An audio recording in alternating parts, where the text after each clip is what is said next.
Hello বন্ধুরা, সবাই তোমরা কেমন আছো? আশা করছি ভালো আছো। আমিও ভালো আছি। আমি জয়পুরহাট জেলার ছোট্ট একটি গ্রাম থেকে আমি কান্তা। আমার ব্লগ চ্যানেলে তোমাদের সবাইকে জানাই স্বাগতম, শুভেচ্ছা ও অনেক অনেক ভালোবাসা। আশা করছি তোমরা সবাই ভালো আছো, আমিও ভালো আছি। সকালের বাসি কাজ সেরে আমি এই যে চুলার পাড়ে চলে এসেছি খিচুড়ি রান্না করতে। আর খিচুড়ি রান্না করার পরে টুকিটাকি কাজ সেরে নিয়ে 1 কাপ চা করে বিস্কিট দিয়ে খেয়ে নিচ্ছি সকালবেলা। চা নাস্তা খেয়ে নেব, তারপরে রান্নার জন্য প্রস্তুতি নেব। দুপুরে রান্না কি রান্না করব সেগুলো।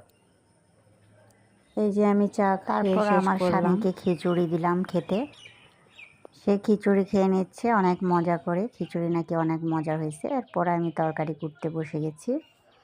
দুপুরে কি রান্না করব সেই তরকারিগুলো কুটে নিচ্ছি। আজকে ঢেঁড়স ভাজি করব, মাংস রান্না করব, তারপরে হচ্ছে পিঠা ভাজি করব। এই জন্য চট করে কুটে বেছে নিয়ে এখন আমি মাটির চুলাতে রাঁধতে চলে যাব।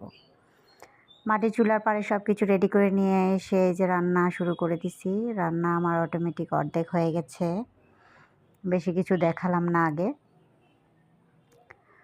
কারণ মাটির চুলা ধরাতে অনেক কষ্ট করতে হয়।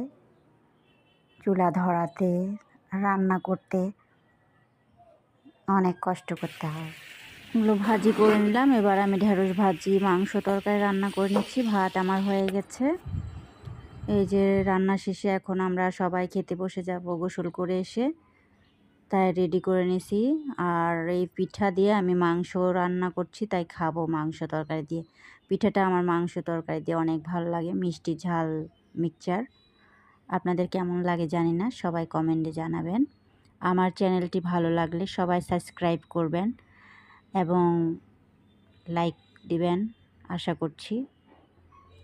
ধন্যবাদ সবাইকে। যদি আমার চ্যানেলটা দেখার সবার ইচ্ছে হয় তাহলে অবশ্যই একটা করে লাইক দিবেন প্লিজ।